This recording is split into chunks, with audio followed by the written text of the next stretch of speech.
Welcome to the Major Project Podcast, your inside look at the high-stakes world of billion-dollar projects. Thanks for joining the Major Project Podcast. Today we have Akin Oni to discuss mega project development and decision-making. Akin is a global mega project executive with more than 3 decades leading and governing billion-dollar oil, natural gas, LNG, mining, refining, and infrastructure initiatives across 6 continents.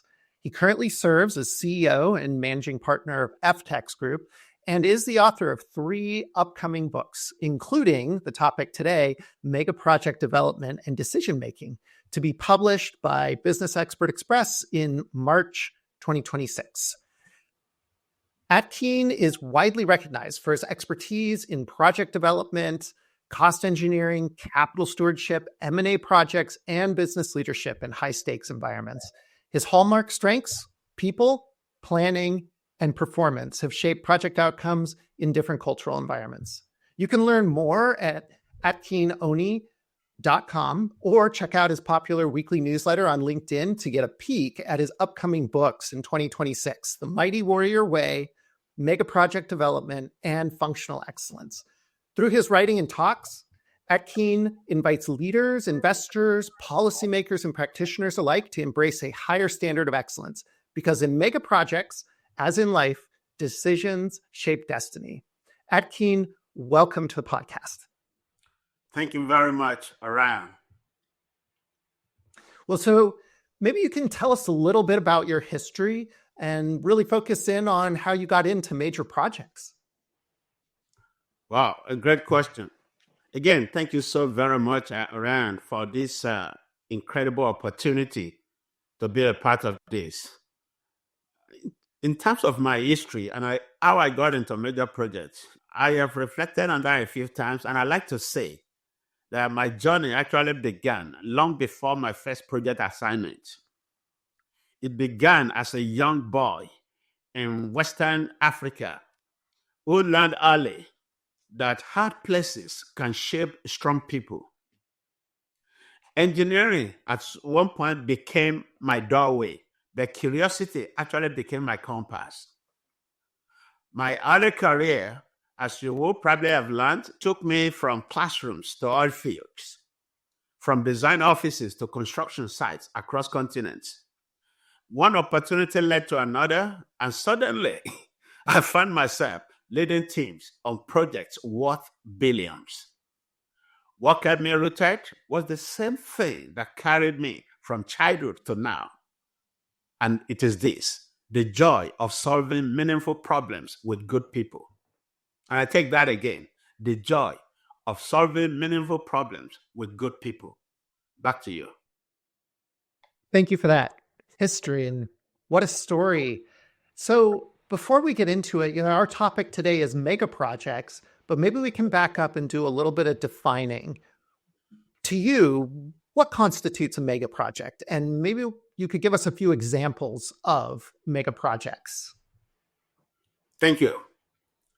In my world, a mega project, simply put, is a human undertaking so large, so huge, that it shapes economies, communities, and sometimes national identity. We put the word mega on anything above $1 billion, but it's really about impact. It could be a major deepwater project, LNG export terminals, refineries, cross-country pipelines, maybe a copper mines, or even metro systems. These are the modern cathedrals, the way I would put it, of industry. They are the modern cathedrals of industry, and they demand leadership, humility, and discipline at a level few other endeavors require. Back to you. Akin, that's really interesting way to frame it, that it's less about the dollar and more about the impact, which kind of ties into the history that you came about and your passion. So it's a really great frame. Thank you for sharing that. So as we're here today to talk about, maybe we can get into it. What are some key learnings from mega projects? Why do they fail so often? And what advice do you have to minimize that failure rate? An all-day answer to that question, but I've got a few statistics here. So if you don't mind, I'm going to look at one of the screens where I have the statistics. Research by Bent Flansberg, who is a professor, and others like him suggest that only 1% of large projects are on budget, on time, and delivering full benefits are successful. A recent piece also summarized that we know that 65% of all mega projects fail. Either they go over budget, over time, or both, or they don't even meet their objectives at all. And finally, from McKinsey and Company, from billion-dollar plus mega projects, 98% suffer cost overruns of more than 30%, and 77% are at least 40% late. Just unpack that. Now, across my career, and I've been able to initiate projects, I've helped develop projects, and I've helped execute projects. And you realize that across this spectrum, 3 truths have stayed consistent. I've found out that number 1, we rush the beginning. What that should mean to you and our listeners today is that poor front-end loading is the root of most disasters that we experience on mega projects. Number 2, we grossly underestimate uncertainty on projects. Most of the time, I find out that optimism bias blinds us. Realism is what saves us. And as I look at the global mega project world, from the mine sites of Southern America, say in Chile or Lima, Peru, to the deep water Gulf of Mexico, now Gulf of America, to Australia, where you see mega oil and gas projects and mega mine development projects, to the frozen corridors of mines in Canada, you realize that when you see a mega project that fails, they fail most of the time because those who are supposed to be looking after that project, they significantly underestimate uncertainty. And number 3, most of the time, we forget that projects are built by people, not spreadsheets. Trust, alignment, and clarity are worth more than any contract. And here's my advice. We need to honor early stages. We need to frame the opportunity honestly. We need to create one fruit, technically, financially, and culturally. Very important. We need to bundle those 3 together. We need to build teams that tell the truth faster than problems grow. And never forget, a mega project is a marathon with sprints inside it. You need to pace yourself. Thank you. Akin, this is wise words. What I heard on the 3, just to summarize them a little bit, is we rush, we're over-optimistic, and we don't focus enough on creating alignment within teams. And these 3 pillars impact the failure rate substantially. Yeah. Maybe I could push a little bit on one of them I'm interested in, which is the people side, that trust alignment. What's your strategy when you get into these big projects to create that? That's a very thoughtful question, and thank you for that. When you talk about people, as you mentioned earlier in the intro, I have been globally awarded because of how I have led people in the past in my career. Now, there are 2 parts to it, and this is one of the things that I advise leaders today. When you are asked, they say, Orion, You have just been, congratulations, you have been appointed to be the mega project director of the XYZ underground mine development in Latin America. And we will be flying you and your family down in about 6 weeks. Yes, you do all the planning. When you get there, here's what I tell leaders. Please do yourself a favor, do your career a favor. In fact, do your family a favor. Don't start leading right from day one. Follow what I call the 3 R's of leadership. When you get there, number 1, listen. Number 2, learn. And then number 3, lead. Unfortunately, most leaders who fail today, especially when you lead a new team, they start in the reverse order. They start leading right on day one, and then when they stumble, they start learning. And then after a few stumbles, then they begin to kind of listen. No, it's the wrong way to look at it. So listen, learn, then lead in that order. It's a recipe for success. The second thing I would say to our listeners today about people in my world is, which has worked very well for me. When I got on, I remember sometimes in the, I think 2007, 2008, thereabout, I had the opportunity to lead a 120-person team in Australia. And I realized that there were some struggles. But here is what I would tell leaders without going into a lot of details. With respect to people, make sure you have the right people, not the best people. Have the right people on your project. After you've understood this one, we're going to talk about some of the key pillars. Make sure you have the right people. Make sure you have them in right number. And make sure you have them at the right time. So 3 R's. Right people, right number, right time. Because if you miss one of those, the tendency is that the foundation for developing that project is going to be shaky, and you are likely not going to be successful. Let me leave it at that. Thank you so much. One thing I really love talking with you, Akin, is that you are a man of 3s so far, and it's really helpful to break things down in 3s. What I heard is we have the 3 pillars of rushing, over-optimism, people alignment.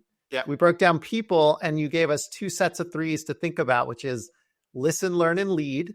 Yeah. And then you need the right people, you need the right number at the right time. Fantastic. Those are really great tips. And I think one thing that kind of connects that's interesting is if I'm a leader, I'm taking over a project, I have to listen, learn, and lead. And the other 2 things we didn't unpack, if you're in a rush, you forget to listen. Yeah. And if you're over optimistic, you probably are not learning enough about the project. So the other pieces, these other pillars that you have to be aware of, kind of tie into that. So if you can listen, learn, and lead, it almost helps perhaps with all 3 of those major components. Yeah, no, that's true. Well, let's talk a little bit about M&A projects. Akin, can you take us through sort of the terms and just sort of framing up what is M&A? What are transactions? What's A&D? Kind of help us understand these terms as we get into mega projects. Thank you very much. People use the terms interchangeably in a manner that confuse. They use it in a manner that kind of confuse people from time to time. Now, and I know that these terms confuse many people, so I'll keep it simple. There's M&A and there's M&D. They are kind of used together, and they can be used together. M&A is mergers and acquisitions. M&D is mergers, acquisitions, and divestments.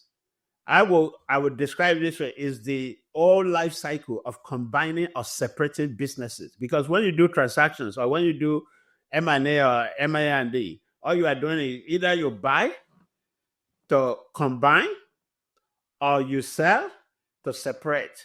So M&A or M&A is the whole cycle of combining or separating businesses.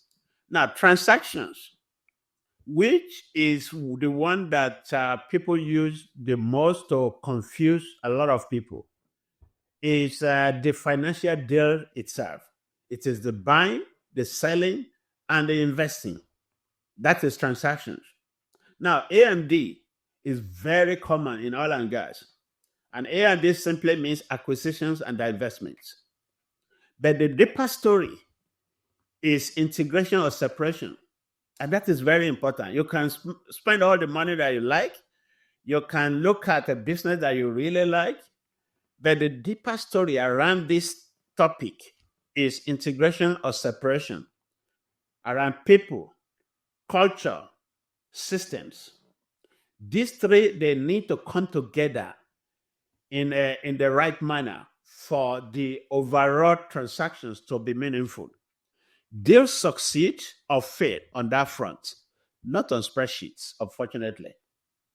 Thank you for defining those terms. And if I may, I know you've had some expertise at the board level, which is where a lot of the M&A sort of decisions, final decisions get made. Maybe you can pull back the covers a little bit. It's sort of unpack or how organizations successfully execute these transactions. Is it everybody's job to make a divestment successful? Do people at the board level really dive into these topics a lot and discuss them, or is everything really pretty much set by the time it gets there? I mean, just kind of help take us through maybe how MA&D affects organizations, and start at the tippy top if you could. Yeah, no, that's a thoughtful question. Now, stop talking in the space of M&A or A&D or M&D. How does it happen? How does it work? Usually, in most organizations, you will have the strategy group, then you have the project group, and then you have the operations group. Just notice the order: strategy, projects, operations.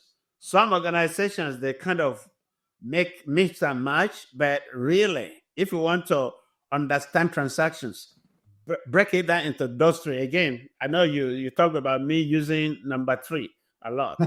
Strategy, projects, operations. When people ask me questions, Akin, what do you do? I say, I am one of the few guys that translates strategy to operational realities through projects. That's why I call myself a change agent. You have a strategy, you want to be the largest natural gas supplier in Trinidad and Tobago in the next 5 years. That's who you want to be. My job as a project professional is to now take that and say, okay, do we do that organically or do we do it through transactions? And when we decide, depending on our risk appetite and the options that we have out there in the market, then we have a project which we will walk through series of stages. And we had the transactions stage for any project development, and we had the real project stage for any project development. And at the end of the day, we want to make sure that those who are going to execute the project, they participate in the assessment with the strategy team. Because most of the time, transactions or MA&D or A&D, they are initiated by the strategy team. Somebody in there, they will call that person the project manager for this transaction. And then that person, if they know what they are doing, they will bring project professionals, bring them together. Akin, thanks so much for that explanation of all those terms and kind of an insight on how businesses prioritize and set up their strategy piece along with execution. So now that we know what a mega project is, we've kind of talked about some of these pillars.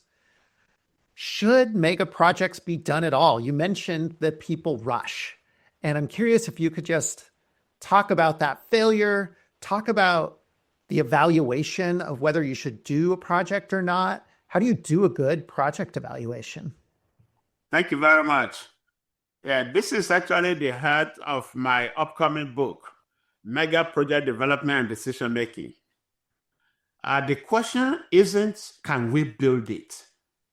The question is, should we build it now, here, with these assumptions, at this risk? I take that again. The question really isn't, can we build it? The question is, should we build it now, here, with these assumptions and at this risk. Evaluation is where courage meets clarity. It is where companies choose discipline over ambition. A great evaluation, in my view, looks at markets, supply chains, regulatory trends, community acceptance, execution readiness, talent availability, geopolitical shifts, and the true cost of capital. Yes, the true cost of capital. If the story isn't convincing on its own, the project shouldn't proceed. And that is the way I look at it. Is this convincing enough? If the story isn't convincing on its own, the project shouldn't proceed. But many a time, what we see, especially me reviewing projects now across the globe, is projects that fail.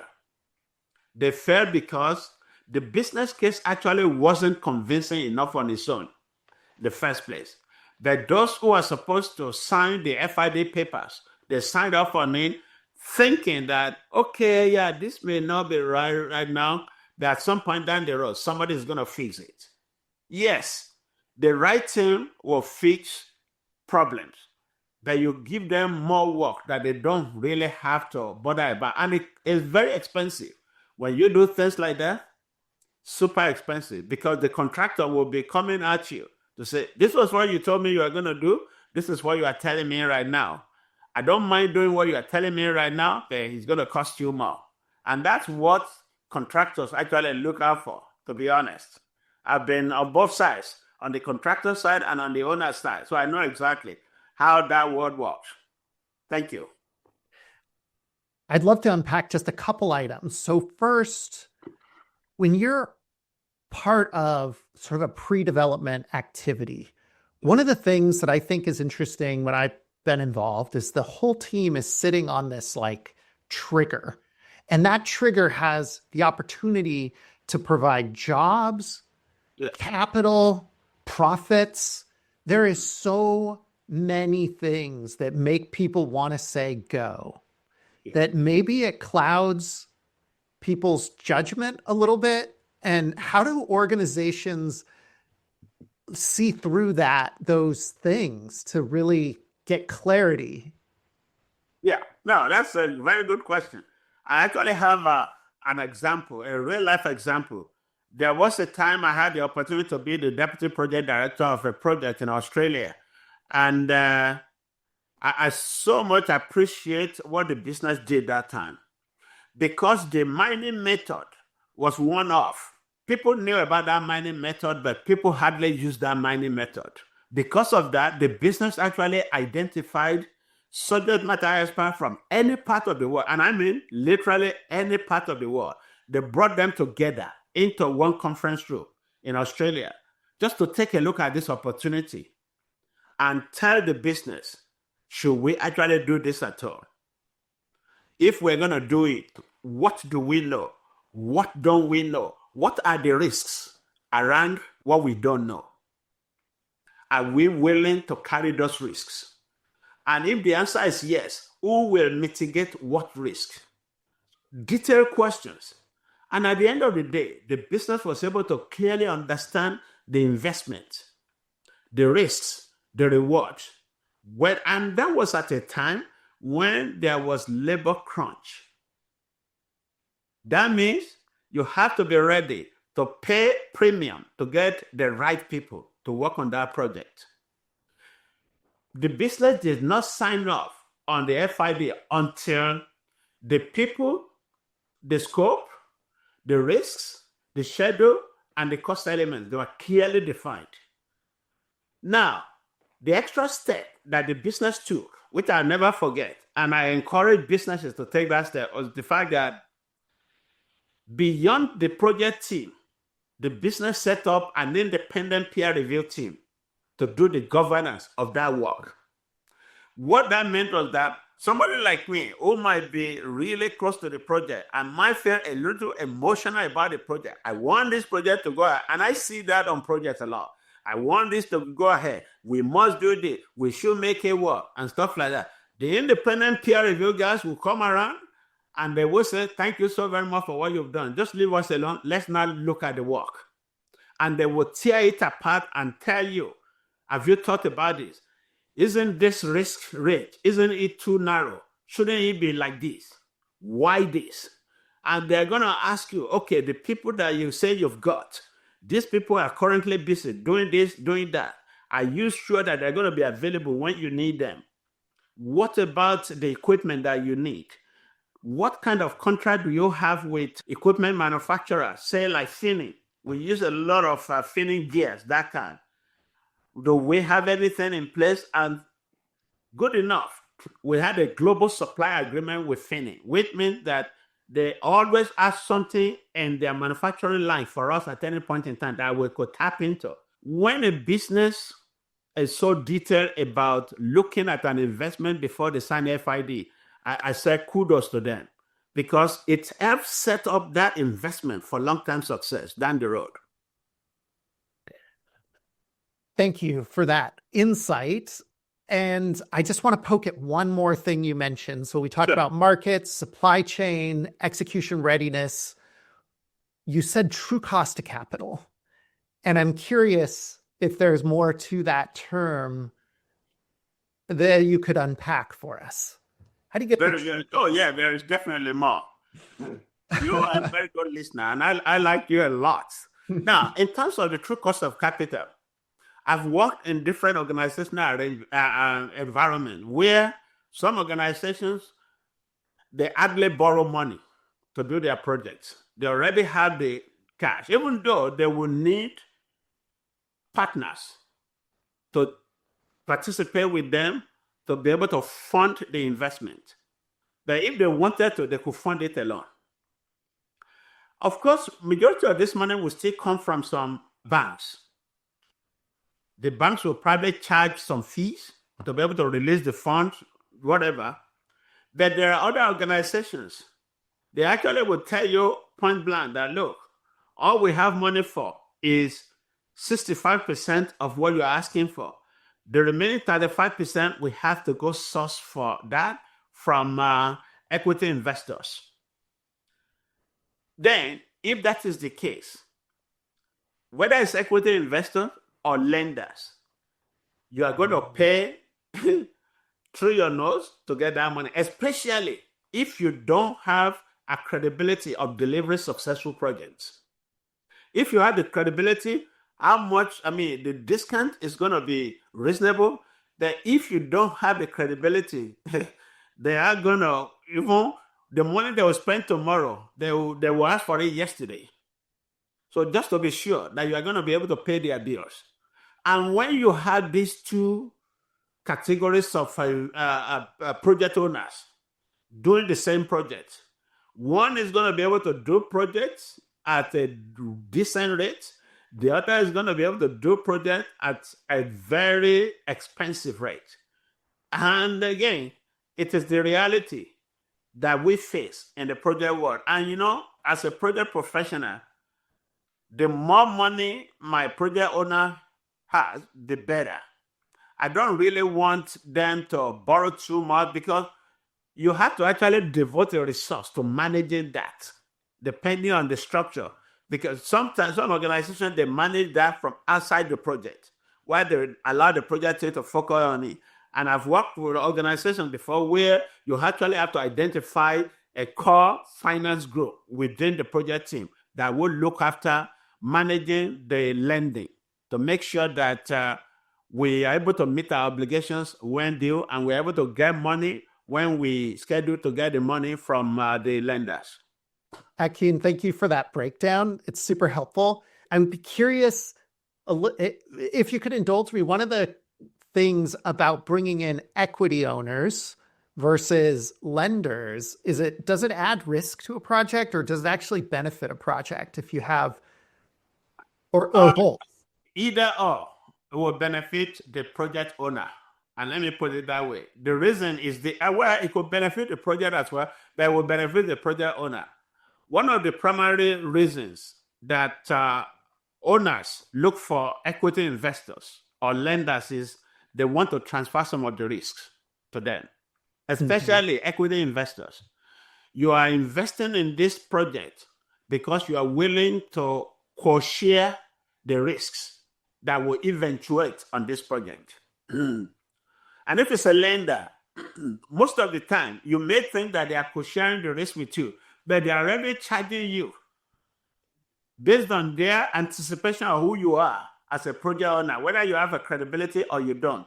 So you may think you are sharing risk with them. No, they are already charging you hugely for the money that they are giving you access to. So that's kind of the way I look at it. The majority of the time, you see that whether you have a lender or you have an equity investor participating with you on the project, if they are good, and those are the kinds of people that I actually advise today. If they are very good, they will bring us someone like me to work on their behalf, to look at the investment on an ongoing basis. So they don't have to worry, because I will tell them as it is.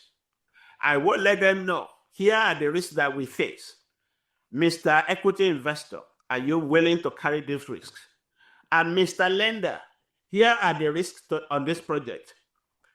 If you are giving this project owner access to money, make sure you factor the cost of this risk into what you are giving them access to. At the end of the day, you want to make sure that you are going to make money from that investment. So when we talk about the cost of capital, there are a lot of variations to that and the drivers.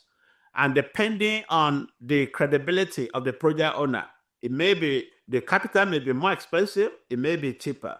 And if you have your money, all you are doing is just work with your regular banks to access money from time to time.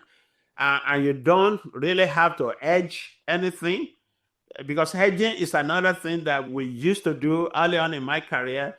Lately, I really haven't seen a lot of that, particularly on the CapEx side.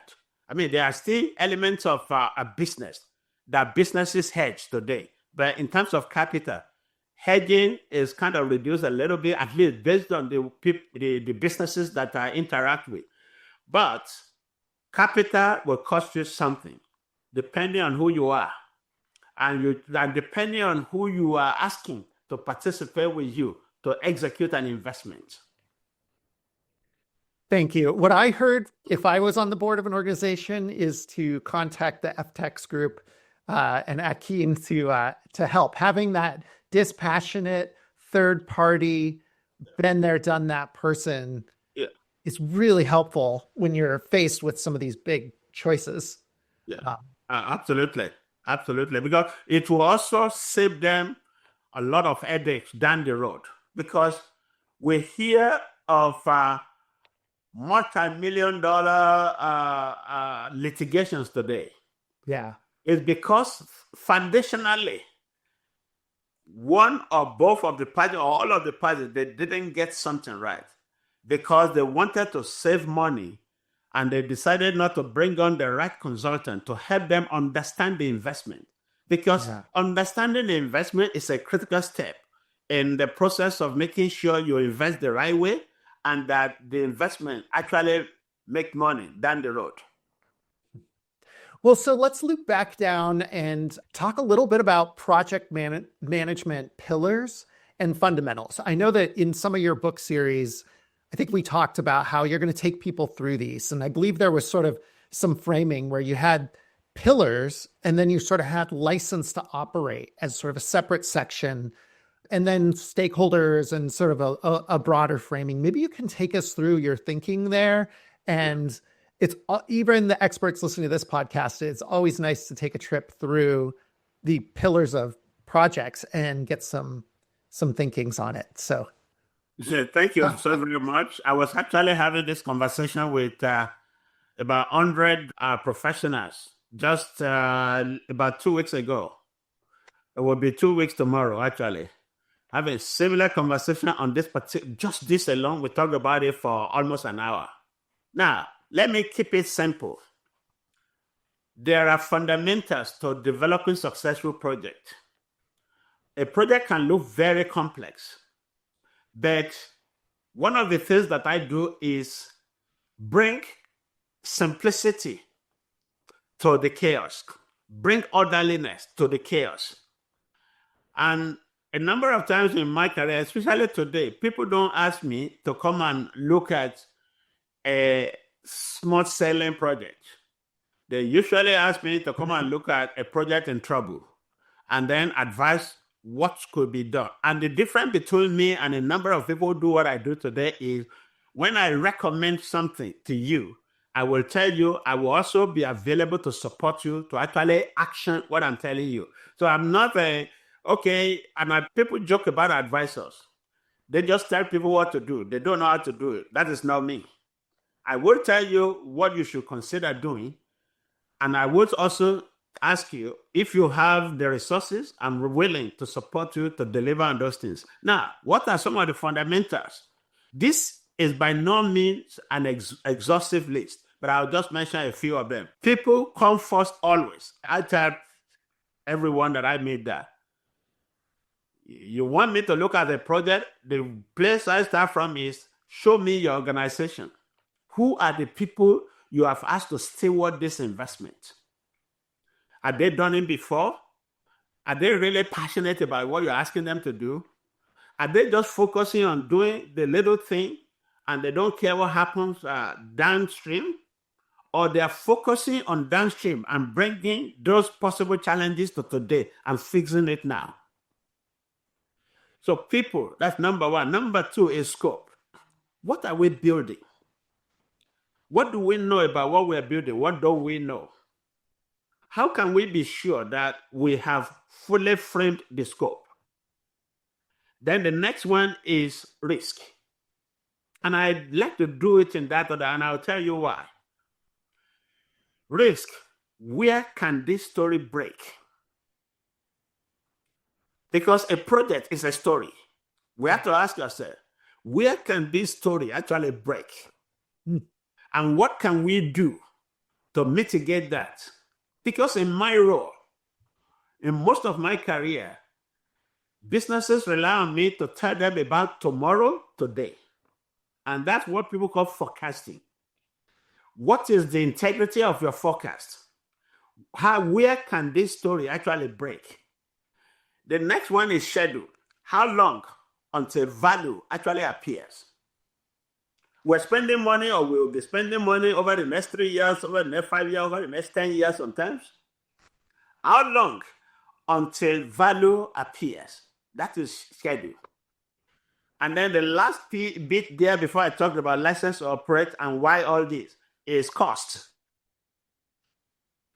What does this vision truly require? How much will it cost?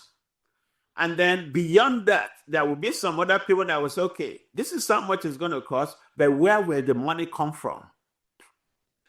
Because how much it's going to cost may not just be the total cost. Like, remember, we talked about cost of capital earlier. All we are doing here is telling the business, this investment that we've got, with these people, with this scope, with this risk, with this timeline, this is how much it's going to cost. Now, there will be additional layer of, okay, what are those other cost elements that we may not make part of the project, like the cost of capital especially. And there are other things, which I don't need to mention here. But beyond those 5 fundamentals or pillars, the license to operate is key. We can have all this lined up. If we don't have the license to actually build, we're just playing around. So making sure that we understand the regulatory environment, who the regulators are, what their requirements are, what we need now, what we will need later, how frequent do we have to engage them? Do they even trust us? Or have we had a major safety incident before to the point that they are going to squeeze us now before they say yes to any new thing we are building? So these are some of the key elements that affect a project. And any investing group must understand clearly what this is. They don't have to know how to really do that, but they must hire the right consultant or the right independent peer reviewers to take a look at it and advise them that, yes, this is what we've got. We understand what we've got. We know what the risks are. We know how long it's going to take before value appears. We know how much it's going to cost fundamentally. And then we know that we're going to need to borrow half the money from here.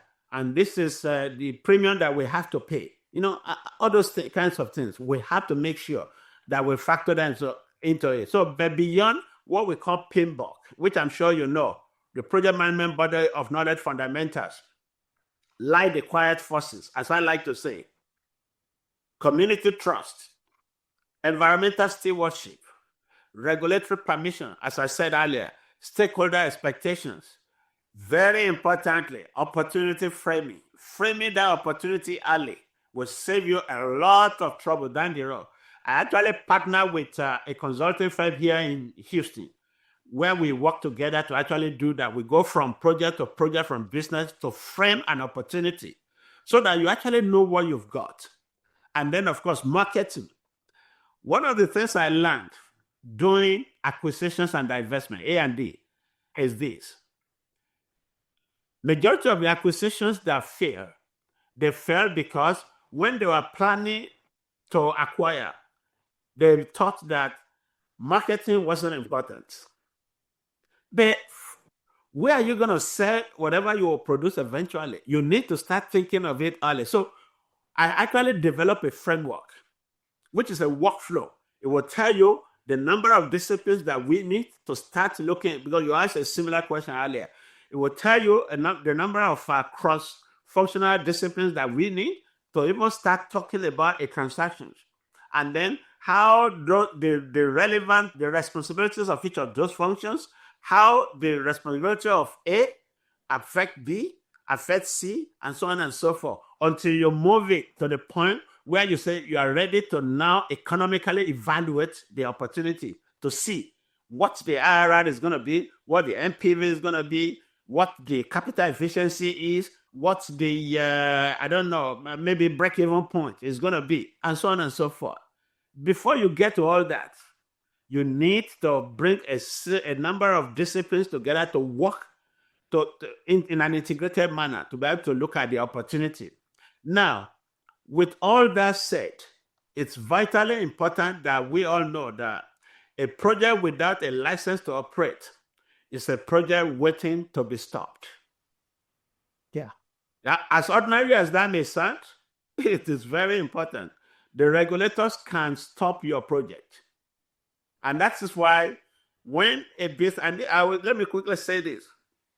When a project team shares their schedule with me, I look at, okay, does this tell me what the external influences are for them to be able to deliver this schedule? And one of the key considerations would be the regulatory environment. What do the regulators need to be able to say go? And when in this old timeline must we wait to get that before we continue? And usually at FID, most of the time, you can do engineering in your offices, you can do it in Asia, do it in Europe, wherever. It doesn't matter. Regulators don't care about that. But before the first shovel hits the ground on site, the regulators must give approval that you should go ahead. And that's why you can do all that you like to that point. You need to know that to be able to execute and deliver the project and operate it, you need the regulators' approval. And that's why a project without a license to operate is a project waiting to be stopped. And let me leave it there. One more thought. While we are talking on these fundamentals, most of the time, 100% of the time, when I had been called into a boardroom to review it, to present a project, or talk about a project, majority of the time, when I open all the slides, people want to see the dollars. Show me the money. But I tell them what I'm telling you today. The money makes zero sense if you don't understand the people you've got, the scope of what you are building, what the risks are, how long it's going to take. You need to understand those 4 elements. Then you can talk about cost. And then cost will make sense. And I'm saying this so that chief executives, boards, they can hear me out and say, please, when people present an investment to you, don't ask them to first show you the money, because the money makes zero sense without understanding those first 4 fundamentals. Plus, of course, the license to operate. Back to you. You know, what strikes me when we talk about this is I hear what you're saying, which is that you started with people, scope, risk, schedule, cost. Yeah. And then it's framed into an environment. And that environment affects the entire project. It's not worth doing if you're going to go to sleep and it's going to be in the ocean or something. So what I think is interesting here is that if we go back to the PMBOK, which you mentioned, and you just talk to a graduate of project management, and you say, tell me about the pillars, they might say, well, it's the triangle, scope, schedule, budget. And I think this triangle, it sits out there in this like ethereal realm, it's like on grid paper. But you started with people, which is not on the triangle. And then you talked about environment, which is where the triangle theoretically sits, to extend the metaphor. Yeah. I think the triangle might actually be hurting us a little bit, coming back to that focus on the scope, schedule, budget. If you don't focus on the people, and where your triangle sits, maybe that's more. Sorry, Orion. That's actually a very smart thought. And I will tell you why. For years, project management professionals, they have been deceived by the triangle, scope, schedule, cost. And that's why what people call project success is actually project management success. So let me define project success in my view. I actually was supposed to speak about 2 weeks ago to a group of project managers here in Houston, but they didn't have enough people, so they are pushing it into the new year. I wrote a paper in 2006. And the title of the paper was, "The Operation Was Successful, but the Patient Died." Project management paper. Most of the time, it's interesting you say what you said. Most of the time, project professionals, we want to deliver the scope, schedule, and cost. Let me get my bonus and get away. No, there is a new thinking in modern day project leadership, not project management, but project leadership, that just delivering scope, schedule, and cost is no longer enough. You need to focus on the product success. So in my word, my definition of project success is project management success plus product success. When you bundle both together, then you have a successful project. Of what good is it for you to operate a patient? Oh yeah, the operation was successful. But at the end of the day, the patient is not alive. Yeah. It's not really meeting the value that you promised them originally. So it's vitally important for project professionals today to start thinking. It's a new thinking, and actually PMI Global, they put up a paper just about 2-3 weeks ago on that we need to start redefining project success as a combination of project management success and product success, especially focusing on the benefits, on the value, vitally important. So to your point, the triangle has deceived a lot of people for many years, and I tell project managers, that's one of the books that I'm going to mention later. Most project managers that you see, they used to be very good project discipline people. Let me just say engineers. I'm a good mechanical engineer, and because I've done that over years, somebody thought, oh yeah, to promote me, they promoted me to be project manager. They forgot that the mechanical engineering, I actually went to school to study it.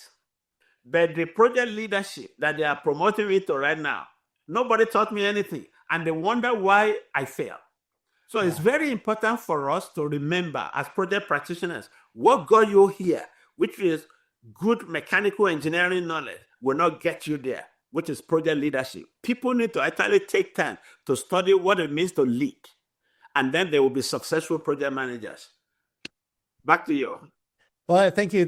Your comments remind me of a book. So I'm from the software industry, the data side, and there was a book in the 90s, I think, that was built that was kind of along these topics. It was called Peopleware. And the point of the book was to tell developers that are engineers that humans are not software, right? They're not. So the Peopleware was that was the metaphor of the book. And it clicked with me because I think a lot of engineers, project managers kind of mention that they get the job, they learn about leadership, and then they see people as an input to a system. And they're like a mechanized sort of piece of a moving complex system. But people are different than that. And so if you can put aside the math on people and learn those leadership principles you're talking about, I think that always is a successful strategy. But it's an easy trap to fall into, particularly if you're coming from an ME background. And I'll say this. Yeah, no, thanks, Orion. I will say this. Again, you are saying all the right things, to be honest with you. So that's why I like this bi-directional exchange of ideas. Because it's not just me learning from you. I'm sure you are picking a few things from what I'm saying as well. It is very important that we know that people deliver projects. And we need to make sure that we allow the people to do what they have been hired to do. It's okay to create gates, or some people call it bus stops, where you must come at this bus stop. Let's talk about the status. You must come at this bus stop. Let's talk about the status, and so on and so forth. It's good. But we need to also make sure that when you hire the right people and you hire the right contractor, give them the free hand to at least be able to do what they've been hired to do. It's vitally important. It will help everybody to be able to deliver a successful project. But then, at the end of it all, the ownership rests with the ones spending the money, the stakeholders, the project owners, and stuff like that. And they have the right to ask questions at any point in time. And it behooves us as project professionals to make sure that we are ready to answer their question whenever those questions are asked. All right. Well, here's a question for you, Akin. I want to go to something that's impacting the whole space. Everybody wants thought leaders like you to weigh in on this question, which is, how do you see the AI impact in the M&A space, in the mega project space? What are you seeing in your circles? What are people talking about? How is AI impacting projects? Well, you're going to hear another three things. All right, yes. Is that I'm a kind of free, because I learned that very early in my career that if you want to speak, limit it to three things. And again, I learned that too while presenting to senior executives. Because when you present to senior executives, most of the time they're interested in three things, which most people don't realize. They want you to tell them the destination, and then tell them why it matters, and then tell them what you need from them. Once you can allow your presentation to address those three things, you will sell whatever idea, and make sure you tell them in the way that they will understand. Now, let's talk about AI. AI will most likely change three things, and it's already happening, actually. Number one is speed. I call that, for example, in the transaction space or A&D space. You know that when a company is working on an acquisition, what happens? They do it very quickly because they don't want that information to leak out to the market. If they are selling, it may affect their share price. If they are buying, the company that they are buying from may lose some shares for whatever reasons. I mean, market is very sensitive to that. That's why they do it really quickly. So what AI introduces today is that speed. Because due diligence that took weeks now takes hours. Yeah. It used to take forever to do due diligence. It takes hours now. Insofar as I learned something recently from one of my consultants supporting me in one of my books. Never ever should you allow AI to write for you. Instead, always, if you're going to use AI at all, and I don't have any problem with that, please allow AI to write from you. When AI writes from you, that means you provide AI a lot of context. You may even have your context already developed, ready to be shipped out. But you want AI to kind of strengthen it and stuff like that. That means AI is only writing from you, not for you. But when you just say, okay, I need to talk to Orion Matthew, the executive project director of Project ABC, and can you give me three things to talk about? AI is going to tell you all kinds of stuff. But when you say, okay, I'm meeting Orion next week, and I want to focus on where he is with his people I want to focus on where he is with the key risks on the project, and I want to focus on progress overall.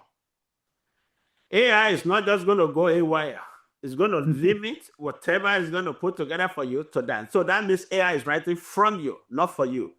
Now, with respect to speed, speed is very important, especially in the transaction space.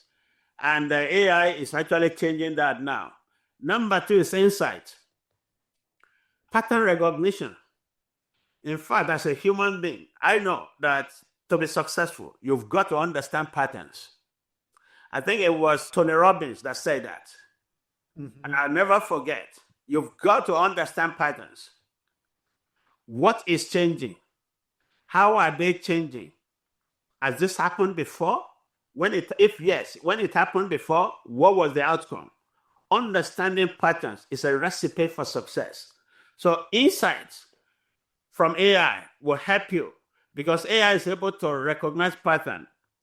It's able to help you model market depending on what you feed into it.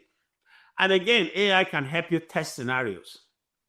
And the third, I talked about speed, I talked about insight, and then the third is execution. I would say that planning, scheduling, forecasting, safety analytics, resource optimization, all these, if you provide the right AI tool with the right information, it will help you, save you some time. I would say very loud here that AI won't replace people. A lot of people are really afraid of that. AI will not replace people. Are there some routine tasks that will go away? Absolutely, yes. But what that tells me as a project professional is I need to start thinking, okay, what is it that I do today that I shouldn't be doing? Do you know that today, compared to 35, 36 years ago, when I started my career, leaders do a lot more administrative work than then. Wow. When I started, you dictate to your stenographer or to your secretary, and they will type stuff out for you. They'll bring it to you, you review it, you say it's okay, then we can send it and brought it. Today, most leaders, they do all that by themselves. I mean, granted, you have admins, but they do some of these things themselves. But with AI, you can do some of those things through AI, but you have to allow AI to write from you, not for you. So execution is very important. Insight is very important. Speed is very important. AI will not replace people, but it will replace teams that refuse to use it. That is what people need to understand. A lot of people are hesitant to use AI, and I understand their hesitation because they don't know where their information is going to land. I get that. But there are some tools today, AI tools, that they have governance protocols around it. In fact, there was a time I was going to use an AI tool. I wanted to be sure that that AI tool would protect my information. So I asked the AI tool a very personal, before AI, that tool knew who I was. I just asked, okay, I need the house address of Akin Oni and what he has been up to in the past, blah, blah, blah. I just asked a few questions. And AI came back to me and said, no, that is confidential. I'm not able to provide that information. Just think about that. But there are some tools. You ask that question, they'll give you all kinds of stuff. Don't go there. So test the robustness of the tool you are using. Make sure that there are governance protocols around it. While AI will not replace people, we need to know that it will replace teams that refuse to use it.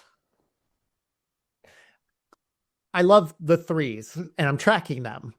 Speed, insight, execution. And then you wrapped up, you had a nice frame, which is that AI should be from you, not for you. And I really appreciate that. And I think the question I was going to ask, but maybe I can expand on it, because I think with the threes I can answer it, was like, how do people know if they're adopting AI in a way where they're not going to get replaced?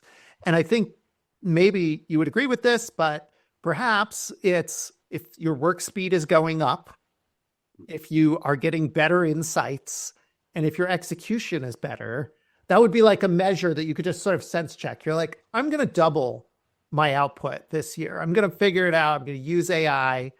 It's possible. I'm going to see more insights. I'm going to figure out how I'm going to use AI to get those things. Then you're part of the solution. You're part of the value proposition of AI. Yeah. Yeah. It's interesting you said that. I dropped off one of my children at the airport yesterday. On our way to the airport, we were just chatting. I said, how do you use AI?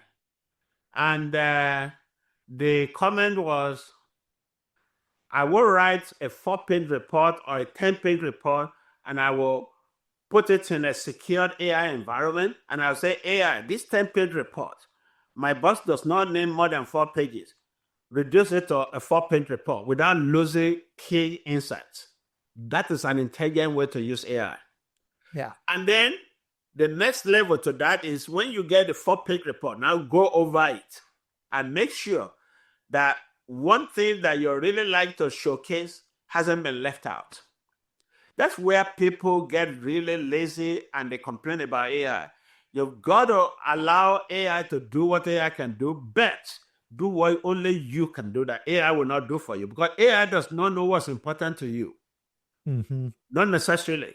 Even when you have developed your 20-page or 10-page report and you want to reduce to a 3-page summary, when you should read that from content to index to make sure that AI hasn't said something that shouldn't be said and AI hasn't left out a salient point.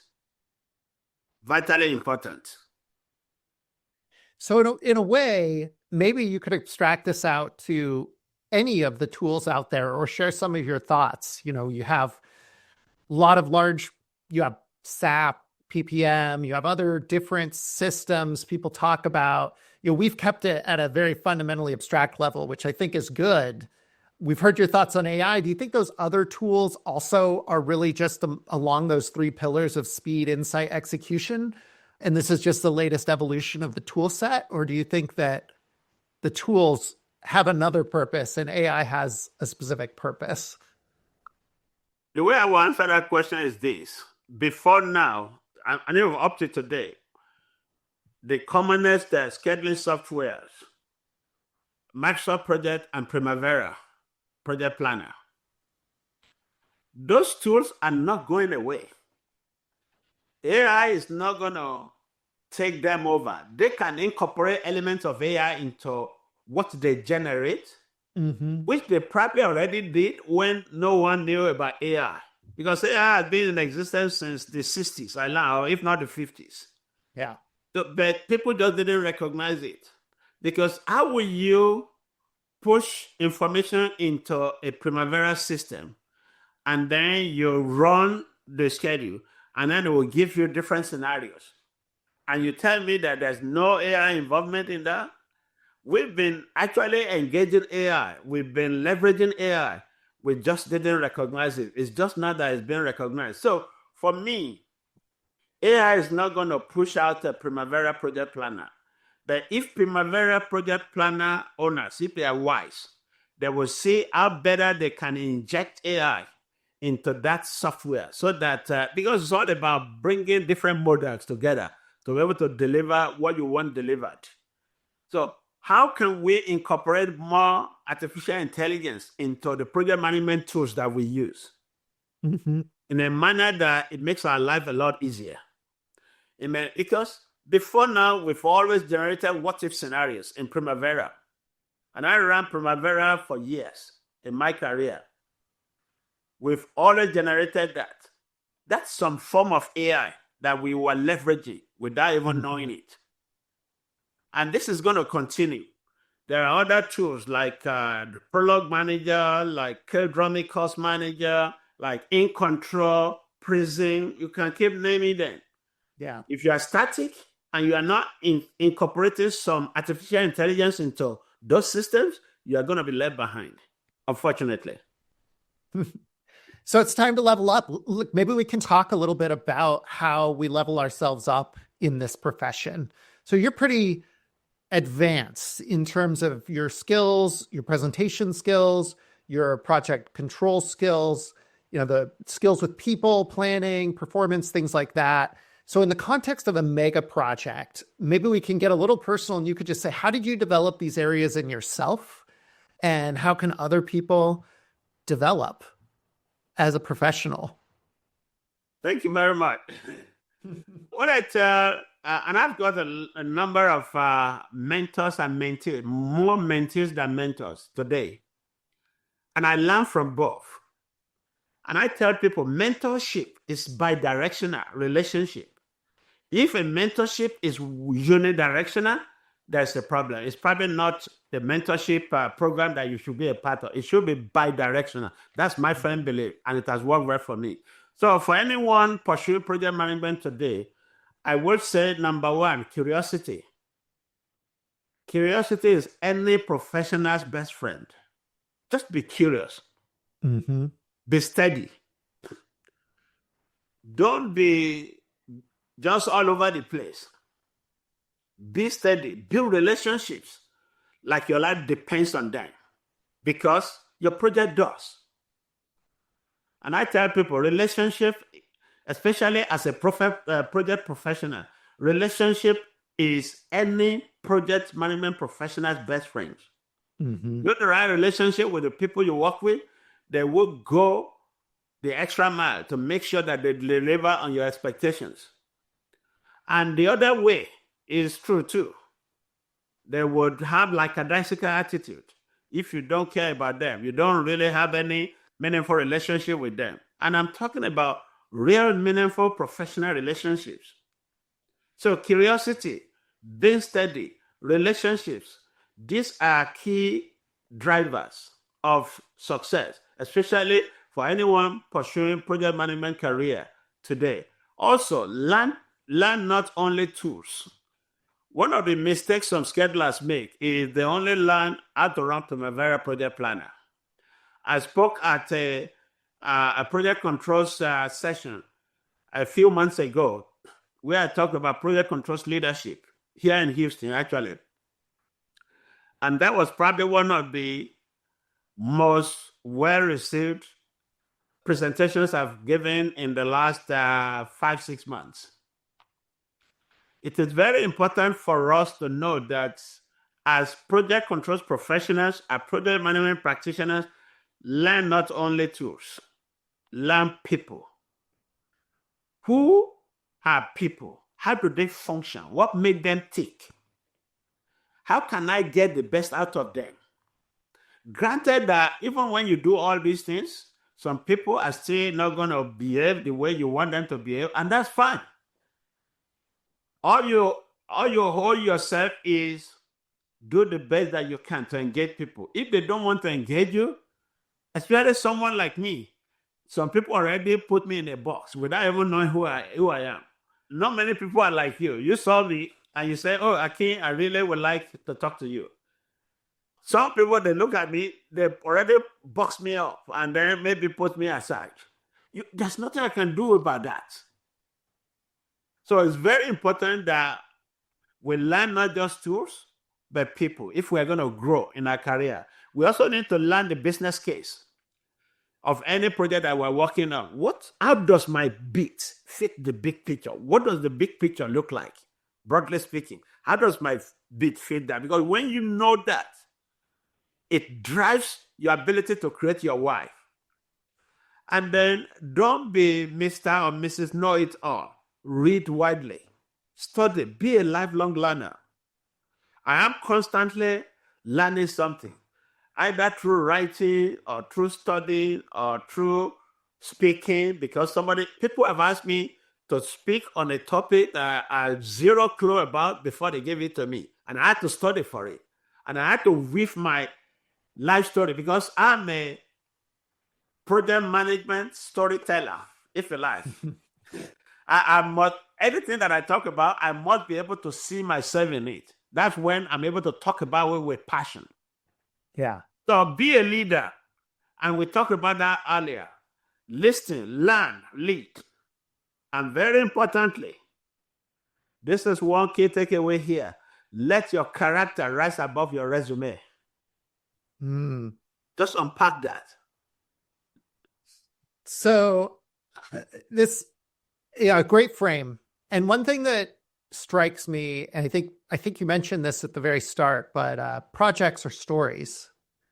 And so if you take that lens, it's like, well, who are you? What are you doing in the story? Well, in order to tell where you're at in the story, you have to zoom out and see the big picture because there's a narrative arc going on and you are part of this story. And if you want to be a character that's part of the story, you have to have relationships with other people and you have to be a character people would like, which means a curious person, a steady person. I've never really thought about myself in the context or thought about projects in the context of being a story. It's a weaved story of society. And then sort of saying, okay, well, if I'm in this story, like, what do I need to do to grow and be a part of it? So, yeah. And so some of the things you were saying about being curious, steady, focusing on the relationships, big picture, lifelong learner, character development. Character development kind of triggered it for me because it's like, we are characters. Yeah. Thank you for those tips. Those are really great. Is there a book or some thing that you really love that you just are like, this is it, aside from The Mighty Warrior Way, which should come out in March, that really like gave you a big impression? You mentioned Tony Robbins. Yeah, no, I have a few, and I'm gonna just toggle through them. And this is just like maybe 10%, but I'll talk about them really quick. There is a book by Edward Merrill, on industrial mega projects, concepts, strategies, and practices for success. And it talks about the cornerstone. It's actually the cornerstone text of mega project performance, risk, and planning. In fact, I remember just talking about it in 2006 or so, when I wrote my paper. The operation was successful, but the patient died. That paper was published across all of BHP Bulletin. And when Ed Merrill was told about the paper, he actually asked his team to publish it across all of IPA Global because of how relevant it was then. I didn't even know that today PMI will now be showcasing that anywhere. The other book that I really like is the one co-authored by Ramcharan and Larry Bossidy, Execution, the Discipline of Getting Things Done. I really like that book because it talks about the three processes: the strategy process, the people process, and then the operation process. And the most important of those is people. I encourage people to go read that. And then, of course, we have the Peter Drucker's The Effective Executive. It's actually his definitive guide on personal and managerial effectiveness. And I'm a man of focusing on effectiveness first before efficiency. Efficiency is good, but that's not where I focus my attention, because effectiveness means doing the right things. Yeah. And efficiency only means doing things right. If you are doing the wrong things, ineffective, and you are efficient, you are still going to be wrong. So that's why I encourage leaders. When you have the right people, they will be efficient. You as a leader, focus on effectiveness. Ask the question, is this the right thing for us to do? Are we doing the right things? So that's why one of the reasons I like that book. And then, of course, Jim Collins' a popular book, Good to Great. Yeah. That's great. And then Bent Flansburgh is a professor as well. He's on mega projects. He's widely known for mega projects development. His book is titled How Big Things Get Done. That summarized decades of mega project research that he conducted. Yeah. There is Ato Gawande, the Checklist Manifesto. There's Doris Goodwin, Team of Rivals. There is Adam Grant, Give and Take. And very importantly, I mentioned it earlier, Marshall Goldsmith, What Got You Here Won't Get You There. It is considered a modern classic on leadership, especially leadership behavior, personal growth, and the habit that often holds successful people back from their next level. Are you hearing me today? You want to go to the next level? Go and read that book, because it will challenge you to leave the comfortable and go for what's next. That way you can reach for the next level. And I learned from unexpected sources too, like the biographies of people, history, psychology, of course, the Bible, and my own mentors and mentees scattered all over the world. Well, thank you for that. Real quick, just to circle back, the learnings are great. We're sort of talking about personal development, talking about your narrative within a project.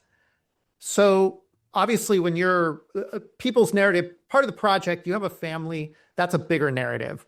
That's a very important narrative. And you've traveled the world. You've been to 6 continents. A lot of people that get into this space do a lot of traveling. How do you raise a family when you're traveling to all of these places? And could you give us some advice on that? Yeah, very quickly. I would say that as a family, we treat, all the time, we treat every new city like a classroom. Oh, Yes. Every new city that we go to, we don't go there with the mind that, oh, we know everything. No, we go in there like a classroom because there is an opportunity to learn something new if we are open-minded. Because great students are open-minded students. When you get into a classroom, you open your mind, be ready to learn. And that's one of the things that we do. And then, of course, our family rituals, they kept us grounded. Calling one another, like up to today, my wife and I, we still meet with our children every week. Mm-hmm. Yeah, every week via Zoom. We meet with them every week just to check in. It could be 10 minutes, it could be 15 minutes, depending on what they've got going on to share with us, other than the multiple directional calls between members of the family. All of us will come together once a week just to check in.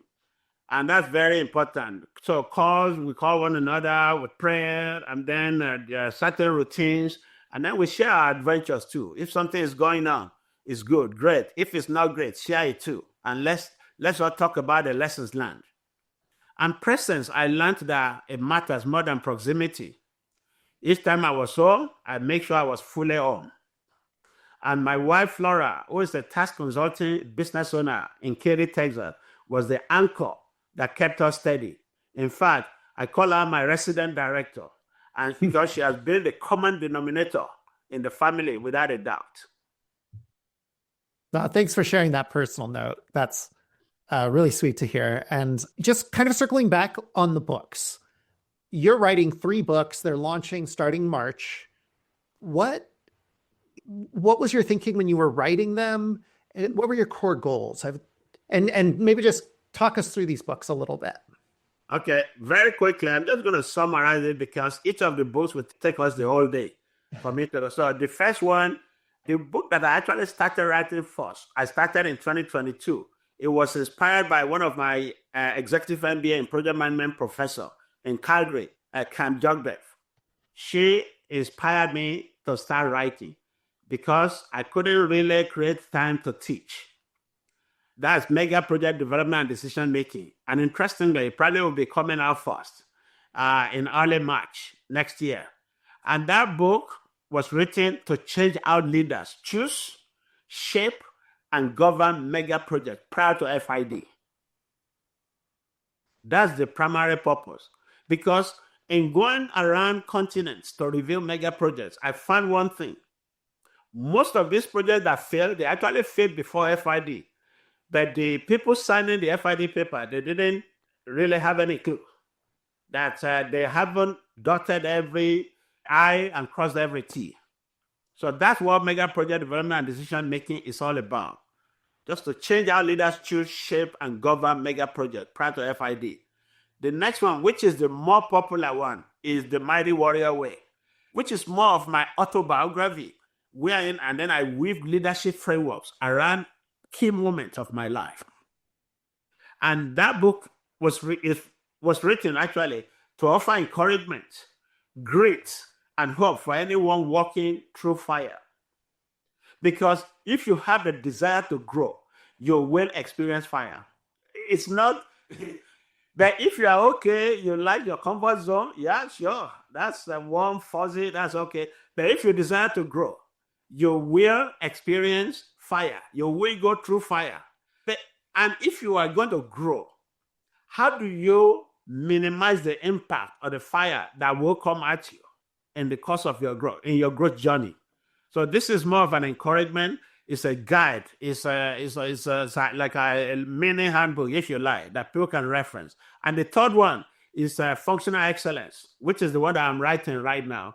And I'm working really hard. I'm trying to make sure that at least the first draft, I have it before December 31st, 2025, midnight. I'm working really hard on that. And the goal of that book is really simple, to give organizations a practical playbook for successful high-stakes execution and operations. This will apply to not just the project guys, but even to operations guys, because I've seen it all. And I want to have a playbook that you have been hired to be the operations leader of this asset in Timbuktu or Mozambique. When you grab that book, read through it, it will give you a lot of ideas around some of the fundamental areas to focus on so that you can listen, learn before you lead. Vitally important. So each book is a platform for impact. Better leaders, in my view, better teams, and better projects. That's the goal. And my goal in life right now in writing all this book is, when can we stop mega project failures? I want to push project practitioners, project professionals in that direction to make sure we stop or significantly reduce the rate at which mega project fails. Back to you. I think that's a great goal. I think we started the podcast talking about how only 1% of projects succeed. And I think there's a lot of room for improvement. And I'm looking forward to reading your books. The Mighty Warrior Way, starting with mega project development and decision-making, then the Mighty Warrior Way, and then functional excellence. So thank you for putting those out there. I know it takes a ton of work to do that. Before I let you go, can you tell us a little bit about FTEX Group and what you do there? Okay. Thank you very much for giving me the opportunity. Well, to anyone out there who want to learn more about FTEX Group, we have a unique investment and consulting firm advising boards, CEOs, COOs, and mega project directors across the new energies, oil, natural gas, LNG, mining, refining, and infrastructure sectors. At FTEX Group, we are your partner in project/business strategy and configuration, because some projects are too big. Organizations don't even know where to start. We work with you to configure your project. It's actually a knowledge area within PMI. And then we also focus on governance as well. What processes do you have in place? Standards, guidelines, work instructions. What don't you have? And how may that drive some gaps in your delivery? We will help you figure that out and not just recommend to you. If you give us the opportunity, we will actually partner with you to develop whatever is missing. And then, of course, execution support. For any project in execution, you need expert support. Let us know. We would be ready to support you. And like I've mentioned earlier, independent peer reviews or audits. Whether it's business audit or projects are independent peer reviewed, we're there. And then very importantly too, which we value greatly, is people development. Yeah. We like to help your people to develop. So even when we work with your organization, we don't work with them keeping our tricks of the trade close to our chest. We will share with them. That way they know how things work and why.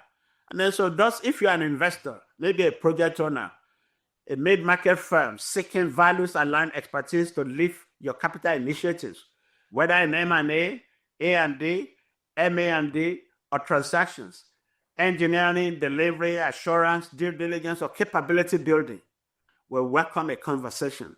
Thank you. I imagine you'll get a call or two from this conversation. One of the things that struck me that you said is that you don't keep things close. I think today with AI and just sort of the way that organizations like to engage consultants, the model of consultants having a secret box that they then apply to a business, those days are over. And I love the fact that you are out there telling people how to do it, sharing on this podcast, really great information. And then you can go from there and help infuse it into businesses. You don't have anything to hide. There's no secret thing that you're going to keep from people. So what a great engagement model that is, to just get in to do the work. Thank you. Thank you. I appreciate that. And I think people can learn more. They can go to your website, akinoni.com. Yeah. And then it's FTEX Energy Services. So that's EFTEX energyservices.com for the website. I think you also got a LinkedIn. If people want to connect with you, what's the best way? Just look for me, Akin Oni, on LinkedIn. My LinkedIn handle, if there's anything like that, is Akin Oni. That's Alpha India, Oscar Nancy India, AIONI. That's my LinkedIn handle. But yeah, please feel free to connect with me. I've got tons of materials on LinkedIn, which I share freely with anyone who care to listen. I'm willing to sit with you to walk with you through a few things. Anything you call projects, just think about me. Thank you. Akin, thank you so much for coming on. I really appreciated learning about mega project development and leadership. I'm really looking forward to your books coming out in March. And thanks for joining us. Thank you so very much for having me. Thanks for listening to the Major Project Podcast. Be sure to follow us wherever you get your podcasts and learn more at themajorprojectpodcast.com. Until next time, keep building big.